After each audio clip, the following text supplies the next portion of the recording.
Friends नोंथांमोन आङो भिडिअखौ लाबोनो हाथाराखैमोन नाथाय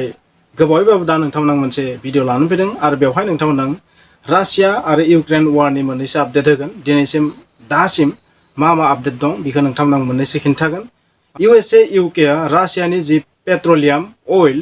बेखौ बायनाय नङा माने बेन खालामदों लोगोसे UK आबो बेन खालामदों बेबायदि जों मिथिनो मोनदों आरो बेनि ओंथिया मा नोंथांमोना थारैनो हमनो हादों जे रासियानि जि थाव पेट्रलियाम बेखौ बायनाया जुदि बन्द जायोबा थारैनो बुहुमाव पेट्रलियाम डिजेल पेट्रल केरासिन बेफोरनि दामा ओरैबायदि दावखोगोन माने गिलु बालु थासारिसिम थांनो हागौ एक्सपार्टफोरा बुंनाय बादिब्ला 130-150 रुपिस पार लिटारबो सहायनो हागौ बेबायदि मोनसे अनुमान खालामनाय जादों आरो बे सरकारनि सायाव सोनारगोन गुबुन बेसादनि दामखौ बारायनानै बिथिं खमायनोबो हागौ सरकारा बिदिबो खालामनो हागौ थाङै थुङै मोनसे बाथ्राखौ जों नुनो मोनदों पेट्रलनि दाम केरासिन दाम डिजेलनि दाम बेबायदि जेसेबां LPG जियानो जाया मानो गासैनिबो दामा बांनायनि चान्स दं स' गाज्रि दिन फैगासिनो दं स' आमेरिकाया गावनि स्वार्थनि थाखाय इउनाइटेड किंडमा गावसोरनि स्वार्थनि थाखाय गावसोरनि लाबालानि थाखाय रासियाखौ दुर्बल खालामनो थाखाय दावहाखौ फोजोबनायनि बाथ्राखौथ' सानाखैनोखा गावनि पावारखौ इनक्रिज खालामनो थाखाय बेबायदि रासियाखौ माखासे सेंसन लागायबाय थादों आरो बुहुमनि बयनिख्रुइ बांसिन पेट्रलियाम एक्सपर्ट खालामग्रा कान्ट्रिनि मादाव रासियाबो मोनसे स' बेबायदि बिथिङाव मा जानो हागौ नोंथांमोना साननानै नाय दिनै रासियानि टेंकआव USSR नि फ्लेग नुनो मोनदों स' बै USSR नि थांखिजोंनो मा अब्ला रासियाया इउक्रेनखौ एटाक खालामदों नामा मोनसे समाव इउक्रेना USSR नि बाहागोमोन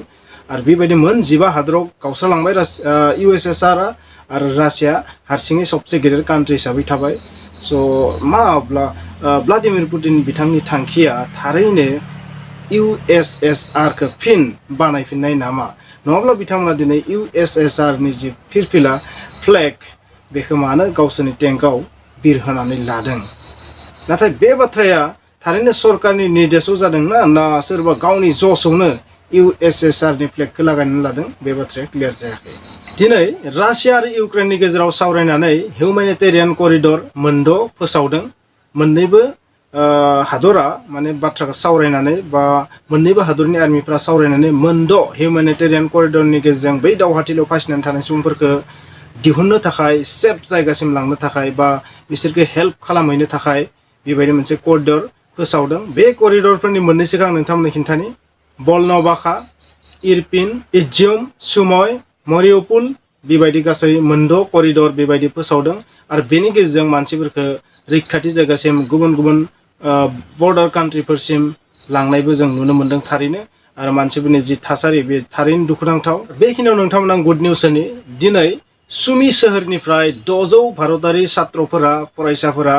इउक्रेन नागारनानै पलेन्डसिम थांगासिनो थादों स' बे थारैनो गुड निउस बेबायदि माखासे सिटिनिफ्राय भारतारि मानसिफोरखौ रैखा खालामनानै लांगासिनो थादों आरो बेखिनियाल' नङा दिनैसिम भारतनि 21,000निबो बांसिन सुबुङा इउक्रेननि बायजोआव फैबाय आरो लोगोसे 17-18,000 सुबुङा इन्डियाआव लेन्डबो खालामफैबाय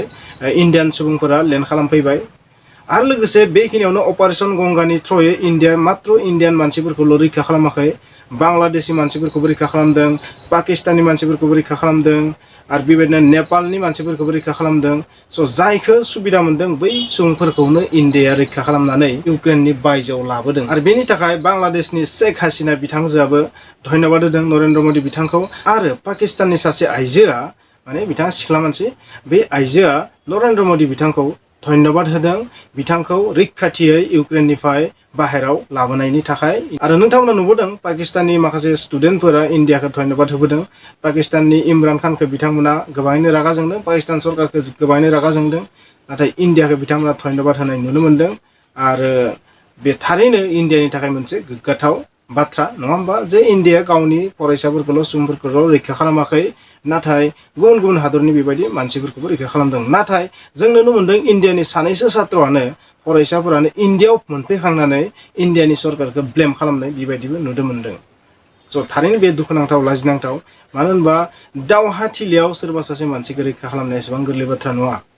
माने माखासे सुबिदाखौ मोननो लुबैयो दावहाथिलियाव सुबिदाखौ मोननो लुबैबा जाया नाथाय बै इउक्रेनियान सुबुंफोरनि बाथ्राखौ सानना नाय नाथाय नोंथांमोना सानना नाय जायफोर फरायसाफोरा भारतनि सरकारखौ बेबायदि बुंदों इउक्रेननि सुबुंफोरखौ सानना नाय जाय हादराव दावहा जाबाय थादों बै इउक्रेननि सुबुंफ्रा माब्लाबाबो जेलेन्स्की बिथांखौ दिनैसिम फंसेबो रायनाय नुनो मोनाखै ससियेल मिडियायावनो जा निउसावनो जा प्रिन्ट मिडियायावनो जा अब्ला बिथांमोननि माइन्डखौ सानना नाय जे बिथांमोननि हादरगिरिया जि खालामो बेजोंनो बिथांमोना अके दं थैनोबो राजि दावहा नांनोबो राजि नोंथांमोना नुनो मोनदों बांसिन आइजो माहारियासो इउक्रेननि बाहेरायाव थांदों नाथाय हौवा सुबुंफोरा गासैबो इउक्रेनाव थालांदों रासियान आर्मिजों दावहा नांनो थाखाय नोंथांमोना निउसफोराव नुगासिनो थादों थारैनो रासियान हौवा सुबुंफोरा सिभिलियानफोरा माबायदि टेंकनि सिगाङाव गसंथेदों रासियान आर्मिफोरनि सिगाङाव माबायदि सिगाङाव गसंथेनानै गुलि गावदोंबाबो अपेन फायार होदोंबाबो गियाखै आवगायबायसो थादों जायनि जाहोनाव रासियान आर्मियाबो फावसायनो गोनां जादों बे दावहाथिलियाव मोननैबो हादरनि आर्मिया अथ'सो इन्डियान मानसिफोरखौ एटाकबो खालामाखै नाथाय थेवब्लाबो बिथांमोना भारत सरकारनि सायाव बेबायदि गाज्रि इमेज देखायनो नाजादों बे थारैनो दुखुनांथाव इउक्रेना रासियानि सायाव मोनसे ब्लेम खालामदों मा रासियाया उग्रबादिफोरखौ दावहाथिलियाव हगारहरदों रासियान आर्मिजों लोगोसे इउक्रेननि आर्मिफोरजों दावहा नांनो थाखाय आरो रासिया उल्टा मा ब्लेम खालामदों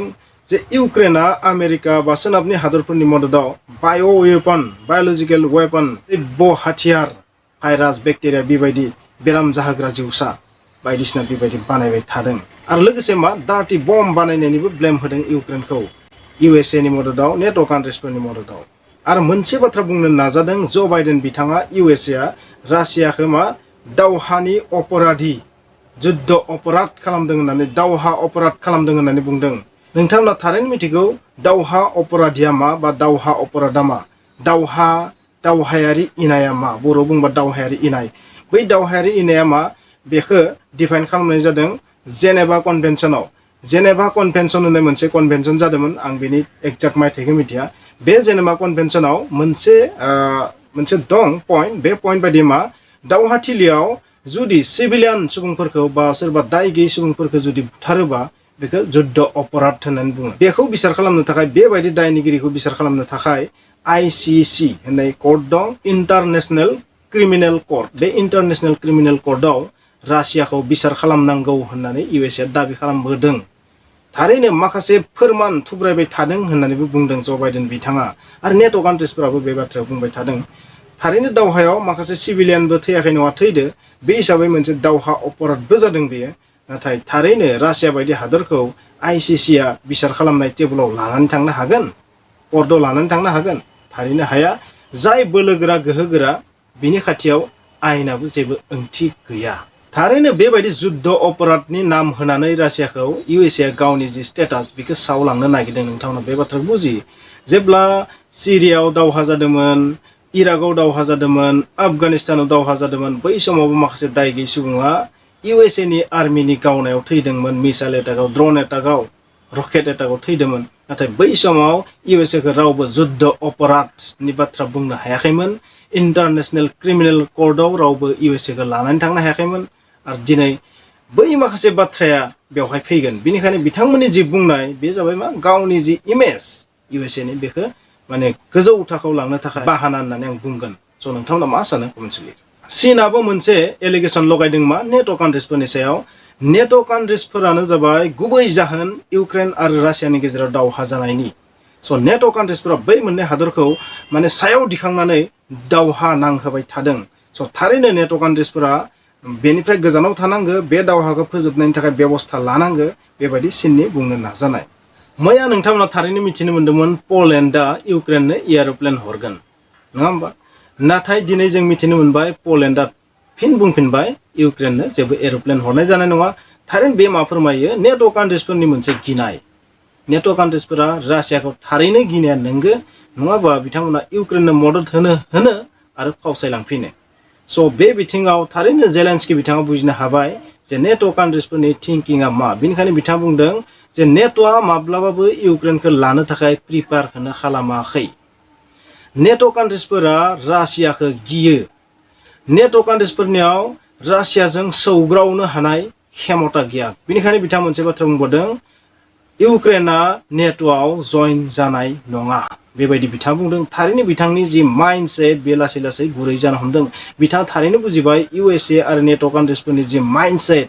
बिथांमोना दि इउक्रेनखौ इउज खालामनानै दिनै दावहानि फोथाराव नारसोमना हरनानै गोजाननिफ्राय नाहरबाय थादों बे बाथ्राखौ थारैनो जेलेन्स्की बिथाङा बुजिनो हाबाय बेनिखायनो बिथांनि बाथ्रा बुंनायफ्रा एसे नोरोम जानाय दिनै नुनो मोनदों बिथाङा रासियाजों सावरायनोबो राजि। डनेट्स्क आरो लुहान्स्क बे बिथिङाव बिथाङा सावरायनोबो राजि। स' दावहानि 14थि सानाव जों नुनो मोनबाय जेलेन्स्की बिथाङा थारैनो रासियाजों सावरायनो मोनसे राजि बेबायदि मुडआव फैदों। नाथाय रासिया मा महर लागोन बेखौ जों बुंनो हाया। थारैनो बिथाङा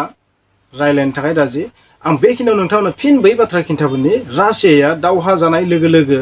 मा बाथ्राखौ मा सर्तखौ दोनदोंमोन इउक्रेननि सिगाङाव। डनेट्स्क आरो लुहान्स्कखौ उदां हादर हिसाबै गनायथि होनांगौ इउक्रेनआ।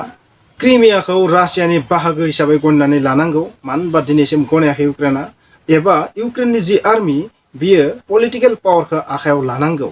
माने दा थानाय सरकार जेलेन्स्कीनि सरकारखौ बोखारनांगौ। आरोबाव मोनसे सर्त लाखिबावदोंमोन इउक्रेननि जि कन्स्टिटिउसन बे कन्स्टिटिउसनखौ संशोधन खालामनानै एमेन्डमेन्ट खालामनानै फिउचाराव जेन इउक्रेनआ माब्लाबाबो नेट' इउर'पियान इउनियन बेबायदि रासियानि सुथुर एलायन्स इउनियन अर्गेनाइजेसनफोराव जइन जाया बेबायदि मोनसे खालामनांगौ, माने एमेन्डमेन्ट खालामनानै कन्स्टिटिउसनखौ बेबायदि खालामनांगौ। डेट मिन्स अरायबो रासियानि लोगो जानानै थानांगौ बा रासियानि प्र जानानै थानांगौ, रासियान सापर्टार जानानै थानांगौ बेबायदि सर्त होदोंमोन। नाथाय बेवहाय जों नुनो मोनदों बे सर्त माखासेनि मोनब्रैसो सर्तनि मादाव इउक्रेनआ मोनबेसेखौ दिनै मानिनो राजि। नुनो मोनदों जेलेन्स्की बिथाङा एसे गुरै जादों आरो बिथाङा बुंदों मा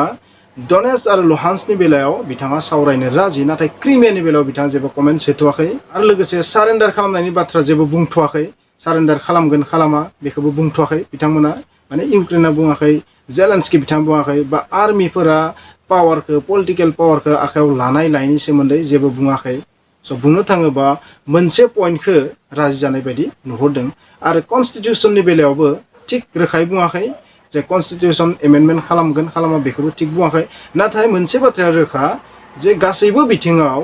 सावरायनो थाखाय राजि जाहोनाय बायदि नुनो मोनदों। मानो होनबा नेट' कान्ट्रिसफोरा बिथांखौ ओरैबायदि माने थगायबाय, बै थगायनायनि थाखाय बिथाङा दिनै नेट' कान्ट्रिसफोरनि सायाव जोबोरैनो जोंखांबाय आरो जोंखांनानै रागा जोंखांनानै दिनै बुजिबाय बिथाङा थारैनो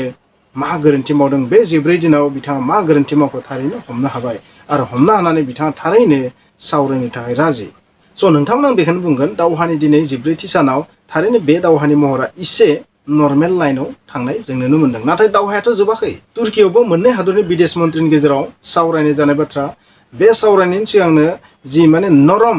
रासियाबो एसे नरम नुदों आरो इउक्रेनखौबो एसे नरम नुदों। बे नरम मुडआ थारैनो मोनसे मोजां थासारि लाबोगोन होननानै आसा खालामनो हायो। स' सावरायनायाव मा जायो बेखौ आं नोंथांमोननो थारैनो आपडेटखौ लाबोगोन। स' बेखिनियानो। खुलुमबाय।